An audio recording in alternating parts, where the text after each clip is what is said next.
Now, what about also in the case of parents and their Mm-hmm. children? Because you have little ones who are seeing this on the news, or maybe it's exaggerated on the playground. Their friends, make up stories or what have you. How do parents cope with this? If you have little ones versus teens or children in between those ages. Mhm. I would say that um, minimizing the exposure to the media and this Mm-hmm. inundation of information, being a role model for the child, of self care, caring for yourself, speaking openly about your feelings, but not over dramatizing them, answering questions, and if you don't know the answers, finding them out. But being a calm, stable presence, the child needs you as the parent to turn to because their world may seem very uncertain and fearful. And reassuring them that we're safe and I'm here and I can answer your questions and I can tuck you to bed and you have your friends, and making their world secure, safe, and consistent. I think Consistent. that I would do Mm-hmm. that. Just um, and also when we were talking earlier about what people can do, I think compassion and generosity Mm-hmm.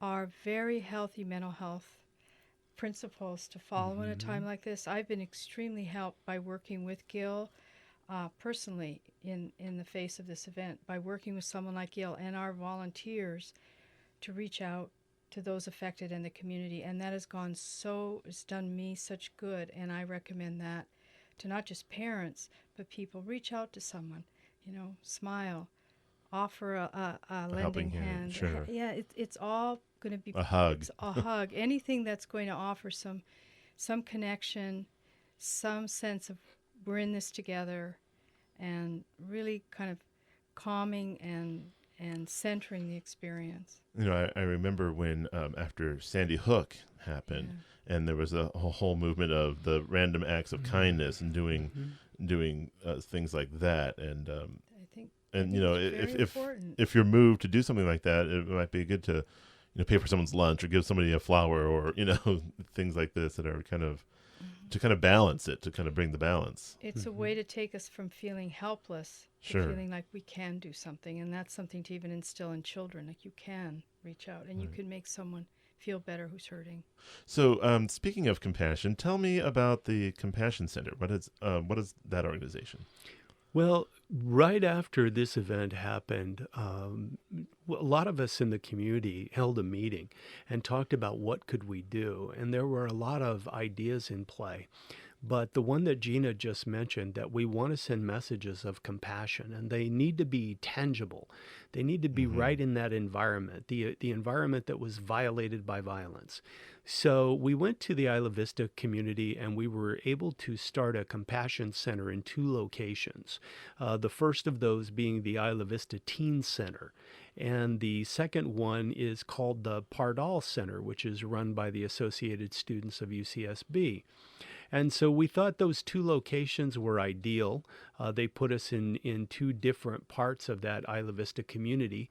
And we began to reach out to people just walking by, or we would go into their stores. We knew that the business people must be going through quite a bit Sure. because Oh the yeah. Pardal Center is right across the street from the Isla Vista Deli, which was shot up, and there Oh was yeah. one death inside there. And so, and there were many people stopping on the street in front and laying flowers and other things to create a makeshift memorial. Mm-hmm. And it was quite compelling. So, what we saw was an opportunity to send any kind of message of compassion into that community, because right then those feelings in the nervous system are heightened, and they're something that we wanted to soothe.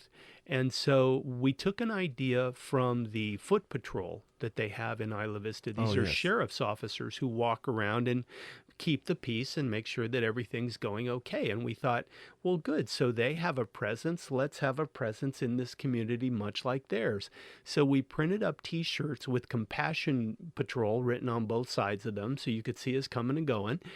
And we just wanted to send that message of goodwill ambassadors moving through the neighborhood, and we're continuing that. Oh, wow. And so you are continuing that. And I understand that Yes. you're in the process of hopefully getting a new space for the Compassion Center. Well, yes, the term is coming to an end academically at UCSB, and the Right. associated students had already spoken for that space we were occupying. And so they kindly let us know on Sunday that we need to find another location. Fortunately, we still have the Isla Vista Teen Center, but it's not centrally located. It's on the periphery of the community. And therefore, we have been fortunate that the County of Santa Barbara is supporting us in finding a location that's near the Pardal Center and Oh, great. therefore will be in the business district so that we can be in more than one neighborhood. So the Compassion Center will probably continue indefinitely? It will continue until the people of Isla Vista no longer seem to have any need for it. It's meant Okay. to be an organic grassroots type of thing that springs up, and then when its season has passed, then it will go away. Okay. So for the time being, then it'll continue to exist.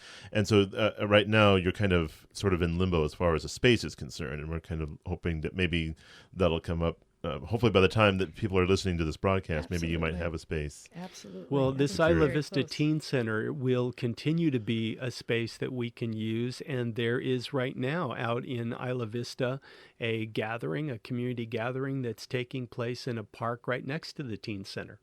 And we have a presence there. We've sent a number of our compassion patrols out to be there with all those other good people from other organizations. Well, that's wonderful.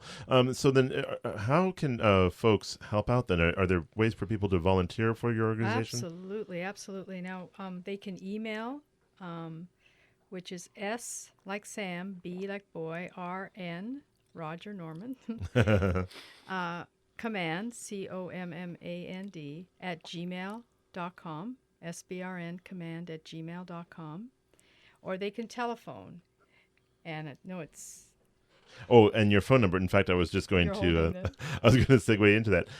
By the way, it's the Santa Barbara Response Network, and you can give them a call at 699-5608. And again, that email is sbrncommand@gmail.com.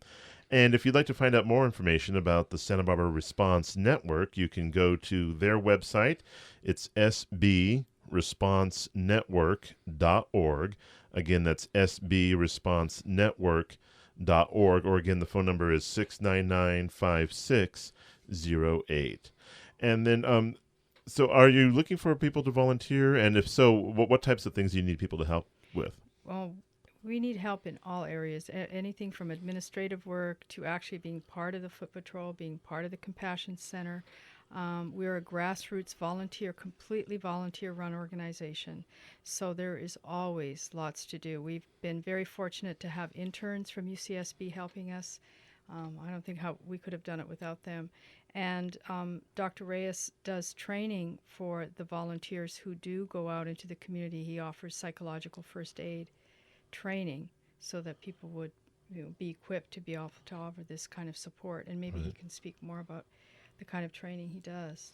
Yes, and before I go to that, I just want to mention that there are people who will hear this show and say, well, that's just not me. I'm not somebody who goes out and does psychological first Right. aid or compassion patrol, so I guess I can't help.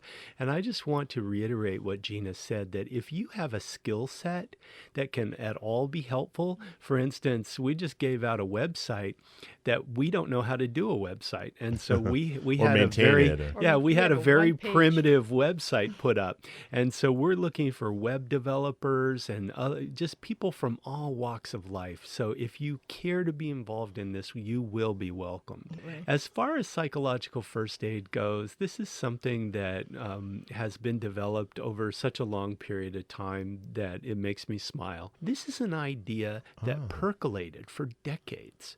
And then after 9/11, the U.S. government said to a lot of people, myself included, we want you to come together and refine this idea into something that is systematic and that is evidence informed. And so some of us psychology professors, etc., we started doing that work, the research, everything it took to come up with something that the federal government could get behind. And when Hurricane Katrina happened a few years later, we published the first edition of the Psychological First Aid Field Guide. We developed a training regimen for it so that we knew what it meant to be able to train people to be able to do it. And here in Santa Barbara is one of the leading centers nationally for teaching psychological first aid. And we've developed a bit of an innovation here because it's typically taught to individuals who then go out with an organization one-to-one. We train it at a team level because we believe that it's important not to have it just individual one-to-one, but that people know how to work as a compassionate psychological first aid team. Wow, that's amazing. It's great that that's here. Mm-hmm. That's wonderful. Well, we're just about out of time, but I want to thank you both for joining me today, and thank you so much for this information. I think it's very helpful. Well, Jim, thank you so much for having us and being able to speak with you today and with the community. Oh my gosh, it's my pleasure. And well, Jim, your program truly is in the public interest. And yeah, to the members of the public out there who are listening to your program today, I also want to thank them for all the good work that they're doing to heal this community. Because people like Jina and I, we can only do so much. It really is going to take this whole community to heal itself together. Absolutely, and to rise up above all of this and to move forward. But thank you both for joining me. And again, if you'd like more information about the Santa Barbara Response Network, that's sbresponsenetwork.org. You can also give them a call at 699-5608. Also, if you'd like more information about Jina's organization, which is the Glendon Association, that's glendon.org. That's information about suicide and violence. And again, it's glendon.org, glendon.org. Thank you so much for listening. We'll catch you next time. Take care. Come on, rise up. Come on, rise.